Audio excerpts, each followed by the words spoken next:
अच्छा मुख्यमंत्री महोदय, जिस तरह से नायब सिंह सैनी को आप प्रदेश अध्यक्ष बनाया गया है, नायब सिंह सैनी को प्रदेश अध्यक्ष बनाया गया है, इनके चलते जैसे देश के अंदर ओबीसी का एक मुद्दा चल रहा है, कांग्रेस कहती है कि इनकी नेग्लिजेंसी हो रही है, ओबीसी का ध्यान नहीं दिया जा रहा है, तो कितना इम्पैक्ट जाएगा हरियाणा के अंदर? देखिए, हम इस प्रकार के नित्यों में कभी राजनीति नहीं देखते। कौन कार्यकर्ता कैसा है, कब से है, उसका विचार कैसा है, वो जनता से कितना जुड़ा हुआ है, माटी से कितना जुड़ा हुआ है। नायब सिंह सैनी जी के बारे में आपको पुराने लोगों को ध्यान में होगा, इसी कार्य, ये कार्य तो नहीं बना था उस समय, सोनीपत रोड पर हमारा प्रदेश का कार्यालय था और सोनीपत रोड पर प्रदेश कार्यालय से काम शुरू किया।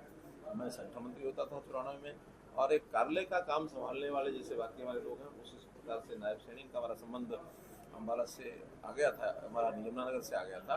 तो उस समय फिर इन्होंने पढ़ाई समाप्त की, उन्होंने कहा मैं पार्टी के लिए काम करने के लिए तैयार हूँ, और लगातार 8 साल तक एक पूर्णकालिक की तरह 2003 तक इन्होंने भी काम हमारे साथ मिलकर के किया।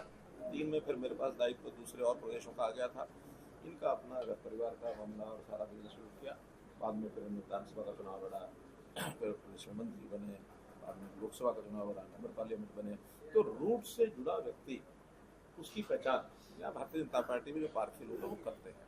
ये कोई विषय नहीं होता कि हमने किस जाति को कैसे करना, आखिर जाति तो किसी न किसी की हर कोई होती है, तो जाति होती है तो जातियों के हिसाब से राजनीति नहीं करनी होती। हाँ, अगर जाति के नाते, जैसा मोदी जी ने कहा, हमारी 2 ही जातियाँ हैं, एक अमीर है, गरीब। गरीब आदमियों के लिए जितना केंद्र सरकार के काम चल रहे हैं, जितना प्रदेश सरकार के हमारे काम चल रहे हैं, आप उसको जरूर निश्चित रूप से अप्रिशिएट करेंगे कि हम गरीब से गरीब आदमी को लाभ कैसे, उसके जीवन को आगे बढ़ाना है, उसको चलना है। अब संयोग से जो कि अनुसूचित जाति के लोग गरीबी की रेखा में, उनकी संख्या ज़्यादा है, पिछड़ा वर्ग उसके बाद उनकी संख्या ज़्यादा होती है।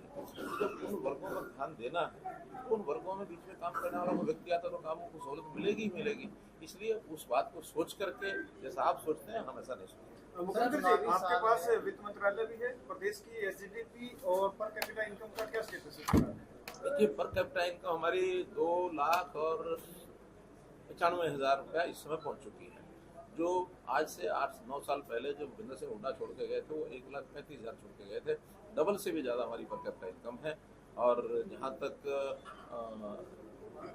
आपने बोला जीएसटी, जीडीपी लगभग 13 लाख करोड़ रुपया इस बार की आंकी गई है, क्योंकि आंकलन होते हैं और उस आंकलन में भी केंद्र की सरकार की एजेंसी, हमारी एजेंसी कई मिलकर के काम करती हैं, इंडिपेंडेंट एजेंसी भी काम करती हैं। ये कोई ऐसा आंकड़ा तो नहीं होता जो बिल्कुल एकदम नापतोल होता है, एक अनुमान होते हैं। तो इस अनुमान में हमारी जीडीपी, और जीडीपी से ही पर कैपिटा इनकम निकलती है, जीडीपी डिवाइडेड बाय पॉपुलेशन वो निकलती है। हाँ, जहाँ तक collection of GST per capita collection है, वो जितने बड़े राज्य में हरियाणा इज नंबर 1 बेस्ट, सबसे ज़्यादा हरियाणा की जीएसटी कलेक्शन है, जिसके कारण से हमारे प्रदेश की आर्थिक स्थिति अच्छी है। हम हर एक काम को, विकास के काम हो अथवा अन्य जो लोगों को कुछ उनके जीवन स्तर को ऊंचा उठाने के लिए योजनाएं बनानी, उसमें सब में हम बहुत कंफर्टेबल है। हमारा जो FRBM की रेशो होती है, विद इन दैट रेशो हमारी जो ऋण है, डेट है, वो होता है। और ये जो बाकी चर्चा है विपक्ष के लोग चलाते हैं, मेरा खुला चैलेंज है उनके साथ, हमारी स्थिति उन सबसे बेहतर है पिछले सरकारों से, और आसपास की जो प्रदेश सरकारों की आज की स्थिति है उससे भी बेहतर है। इसी से जुड़ा हुआ सवाल है मुख्यमंत्री जी। चुनौतियाँ काफी रही, नगर निकाय चुनाव, लोकसभा चुनाव, विधानसभा चुनाव, तो सरकार और संगठन का ऐसा सामंजस्य रहेगा, तो संगठन में कुछ बदलाव देखने को मिलेगा?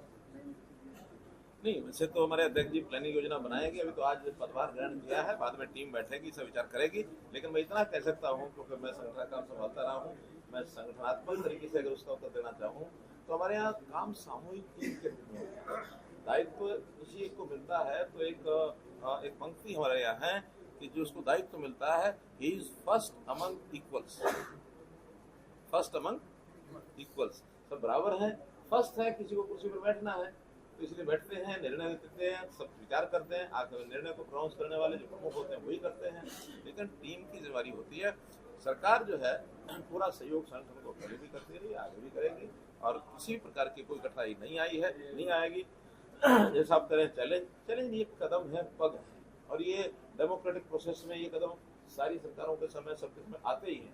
हालांकि प्रधानमंत्री जी ने ये कहा है कि सब चुनाव की तिथि एक कर दी जाए, एक समय सारे चुनाव हो जाए, बहुत बड़ा लाभ देश में, देश का, प्रदेशों का, जनता का, सबका होगा। लेकिन वो जब आएगा तब आएगा। आज तो डेमोक्रेटिक प्रोसेस में जब जब चुनाव आते हैं वो सब करने ही है, 3 है 4 5 होंगे तो